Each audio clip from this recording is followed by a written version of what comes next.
Hey everybody, happy Wednesday. Wait, Wednesday? Yes, it is Wednesday, at least when you should be watching this video. For me, it's actually Wednesday, but the week before you're getting this. Either way. All right, we are going to be working on identifying common Ohio fossils. And I've made some adaptations to this book that you would have gotten a physical copy of in class. So, two things about this Google Doc that you have right now, okay? You can either print this. I would encourage you to print this if you can. If you can't, that is fine. If you do print this, you will see there's an area for an illustration. That's something that we would have done in class, but this is purely for your work if you want to do that. If you can't print it, then this illustration part is not for you. Okay. So that's what I wanted to say about that. If you can print it, please do. If you can't, no big deal. This is just a resource for you so you can identify the fossils that we have all over the place. This goes over 8 major examples. These are just kind of quick overview examples. And the sole purpose of me going over this with you is because it is just awesome for you to know stuff, for you to be able to pick up a rock and then explain to people the fossils that are in this rock and explain to them a little bit about that animal. It is a good feeling. It is a good feeling to know things that other people don't know and then be able to pass that knowledge on to others. I remember seeing a few of you at grandparents' night going around the room explaining stuff to your grandparents, and I was totally proud of all of you doing that. And I could tell that you were proud of yourselves as well because you were able to explain things to people, and that's always a good feeling. So, this guidebook, like I said, print it if you can. If you can't, no big deal. It is there for you as a resource. So, this is the Google Doc. And then here is a slideshow that I want to go over through with you guys real fast. Just kind of going over these animals here that we have examples of as the fossils in Ohio. All right, so here's our geologic time scale that we have been looking at for our fossils of the day in a little more detail here. So just kind of reminding you, starting with the more recent, going down, we have the Cenozoic age of mammals. We are in that time period now.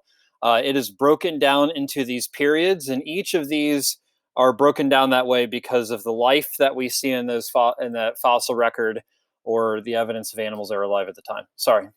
And then we go down to the Mesozoic, which is the age of reptiles, broken down into periods as well. And we're going down to the Paleozoic right here. And what I want to talk about is Cincinnati area. We're going to talk about this in a whole other lesson. Is really, really awesome because we are well known around the world, actually, the Cincinnati area, Northern Kentucky, Indiana area, for Paleozoic fossils. Ohio specifically has a really nice range of Paleozoic fossils. So the fossils that we're going to be talking about are extremely old, and specifically, we're going to be talking about Ordovician fossils, right? And if you take a look at this, this is approximately 500 million years ago. So those rocks that you guys have been talking to me about, some of you have sent me pictures that you found in a creek or in your backyard or under your deck. You are looking at rocks that are approximately 500 million years ago. So if I just keep marking this area, I want you to notice how old that is. We are looking at fossils. You have fossils in your backyard. Maybe you even have one near you right now that are older than dinosaurs. Okay, we'll talk about dinosaur fossils in Ohio here in the next couple lessons, but that is just really, really amazing. So what we're looking at today are Paleozoic fossils from the Ordovician time period, age of fish. This is a really, really neat depiction of what we think life looked like in Ohio or in the Ohio, Kentucky, Indiana area, but I'm talking about Ohio because that's where we're at right now.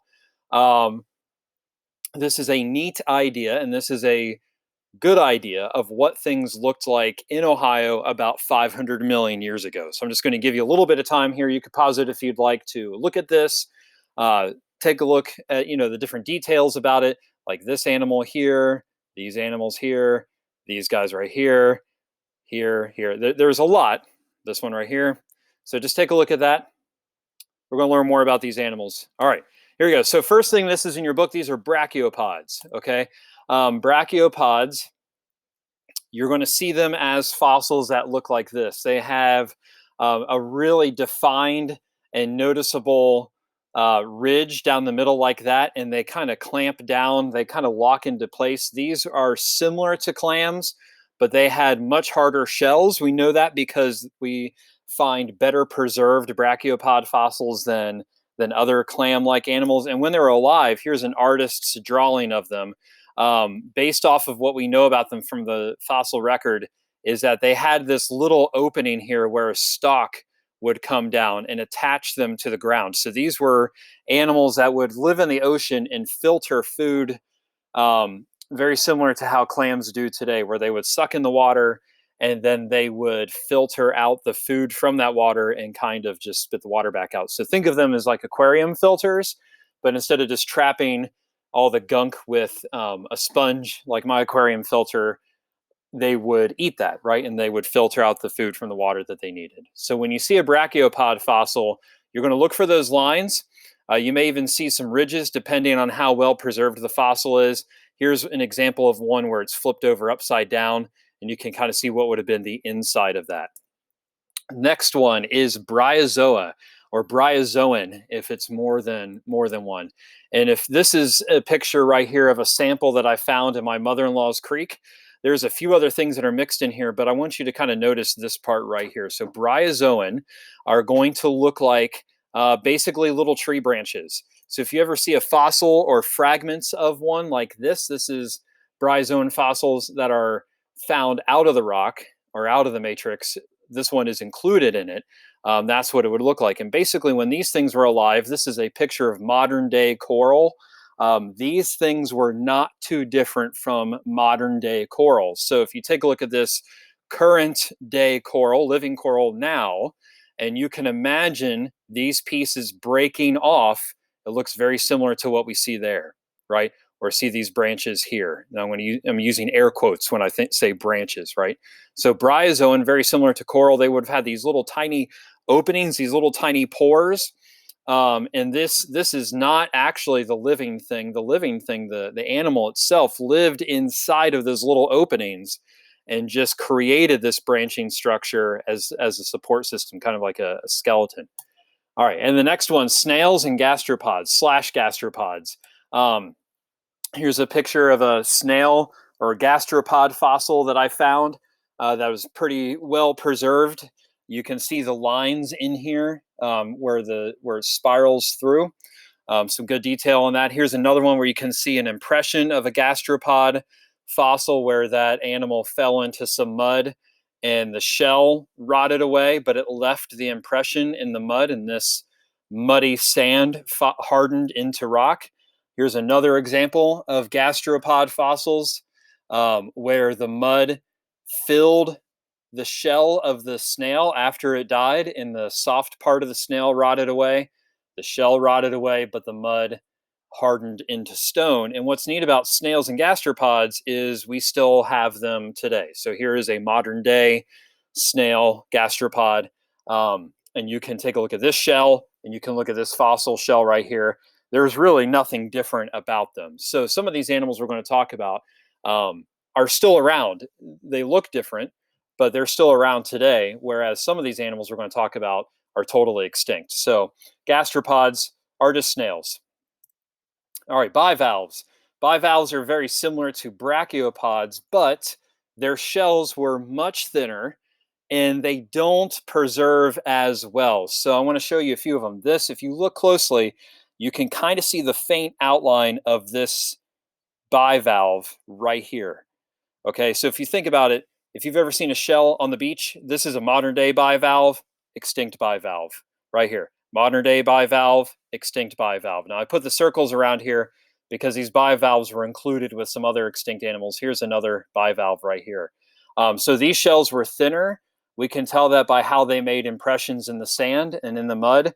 And we can also tell because they're not as preserved as a brachiopod shell. So in the fossilization process, a lot of these shells would have been destroyed or rotted away. So bivalves, you'll see them, but they're very faint. Okay, sometimes they'll be a little bit clearer like this one, but most of the times they're pretty faint, so they weather away pretty quick. Okay, all right. Corals or horn coral.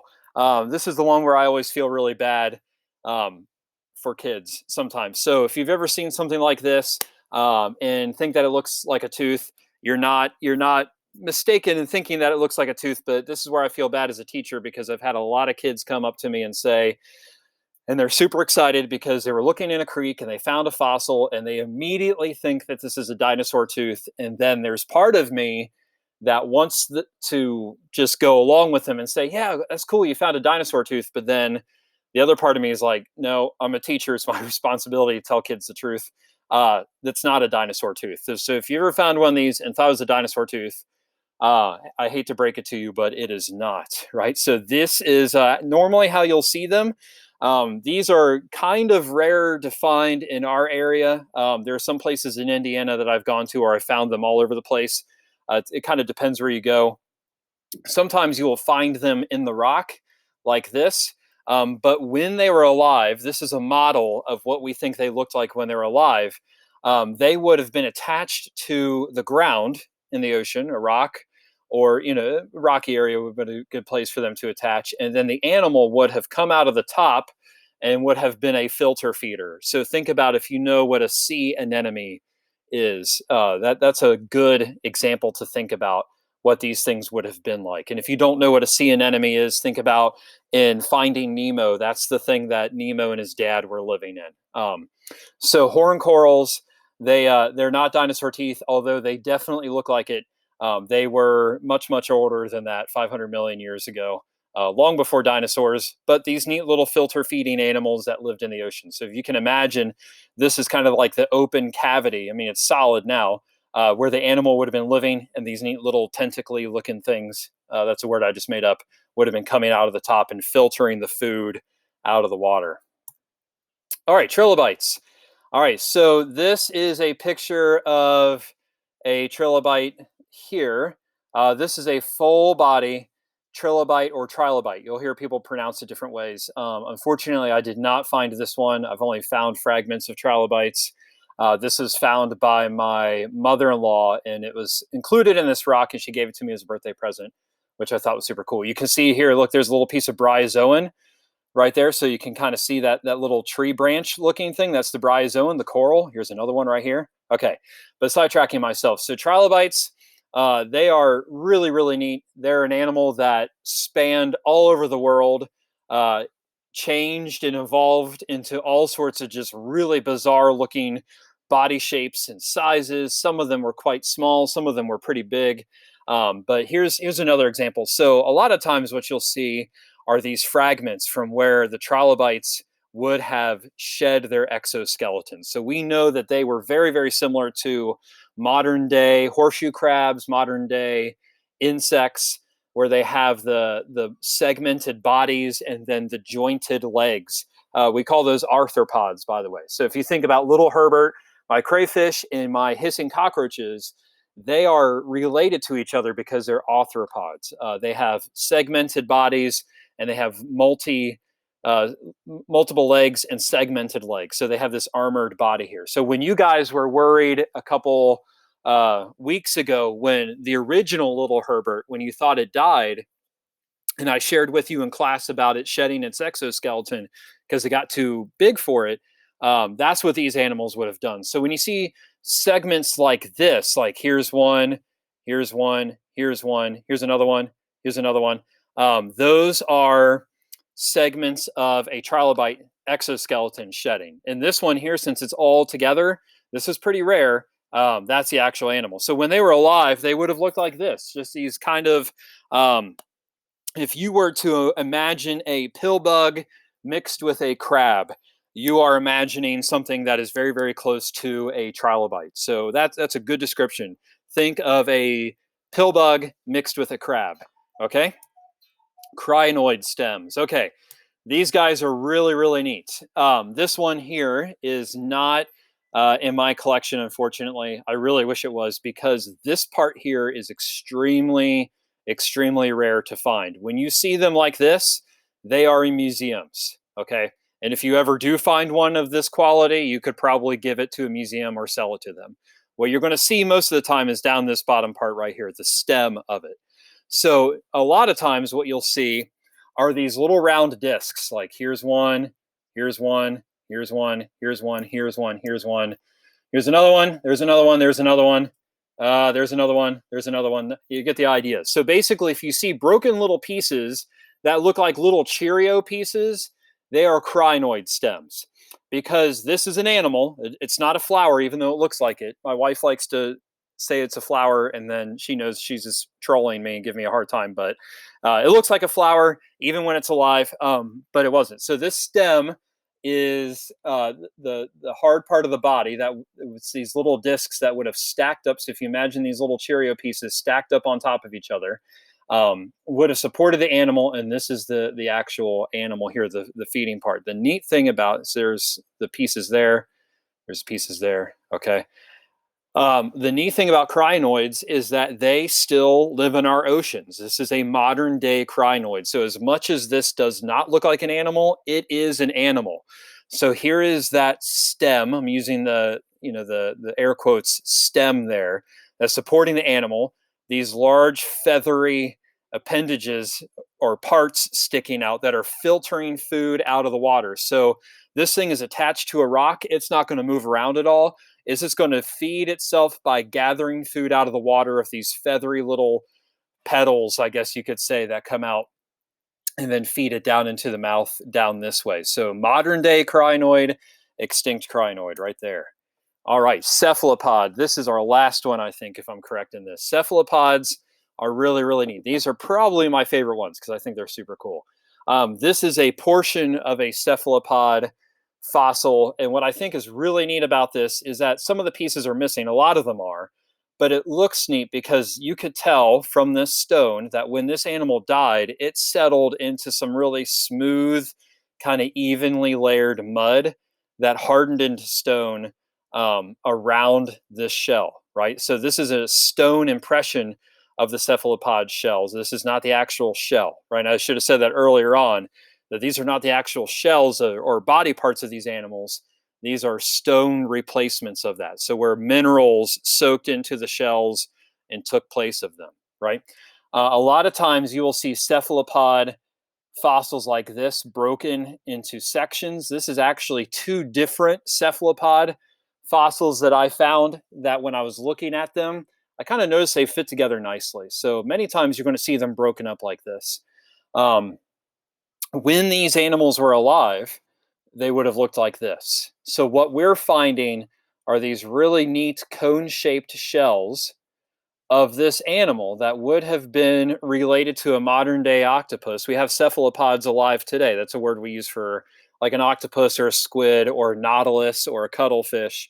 But this is an extinct Ordovician cephalopod that had these large, sometimes large. These aren't too big. This is about as long as your hand. These two things combined, and it would have tapered down to the end, and then on the other end there would have been a larger opening for this octopus head to be sticking out of. And we have a pretty good idea that these things would have eaten trilobites based off what we see today with octopus eating modern day crabs. So we'll talk about that later. Okay, so if you take a look here, some fossils. This is in my front yard. I realized I needed more pictures today, so I ran out and took a picture of this. So this is a rock in my front yard, and I want you to take a look at that. If you need to pause it, you can, and look back at your guidebook or whatever. But there's a lot of fossils in here. Can you identify them? Okay, if you said crinoid stems, you are correct. There are these little round Cheerio pieces, and these would have stacked up to make that long stem of that flower-looking animal, that crinoid. How about this one right here? This is one I found in my mother-in-law's creek. Kind of looks like tree branches. If you said bryozoan, you're correct. Okay, so this is a bryozoan. This is a nice big piece. Kind of shows how those branches, I'm using this quote, so those branches would have been together. Some of them obviously have broken off, but there's a lot together on this one. That's a good sample. All right, There's a couple in this one, and also some more in here. So take a look at those two pictures. Can you identify these samples also from my front yard? Right here, we have a lot of bryozoan. Here, we have some bryozoan right here, right here, right here as well. And then this one right here, what would you say that one is?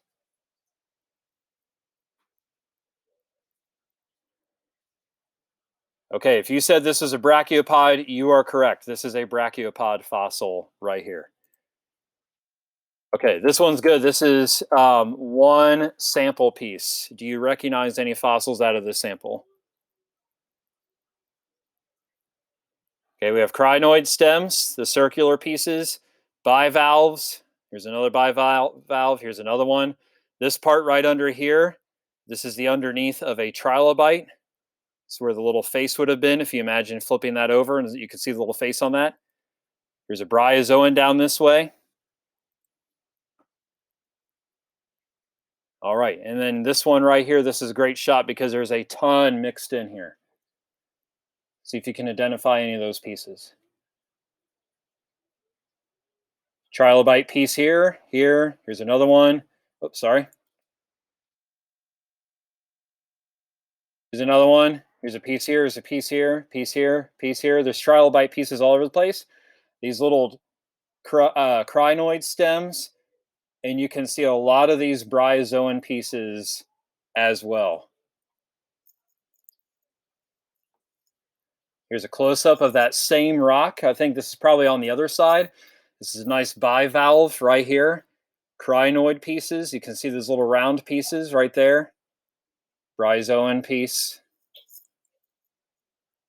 And here's another one. From the same rock. This is all from the same rock. So this is really neat to see just how packed in and how many of these animals were living around each other. Here's a trilobite piece. Here's another piece right here.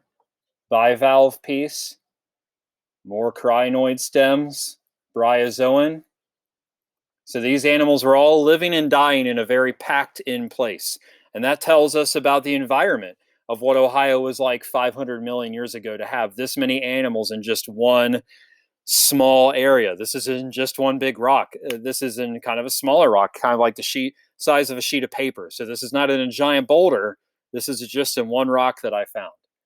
All right, we will talk more about these animals as we go on in the next couple lessons. Get out and try to find some fossils, see if you can identify any of them. Share some pictures with your guess of what you think the fossil might be, or if you want to share a picture and have other people guess what the fossils might be, that would also be great. Thank you very much, guys. If you need anything, let us know.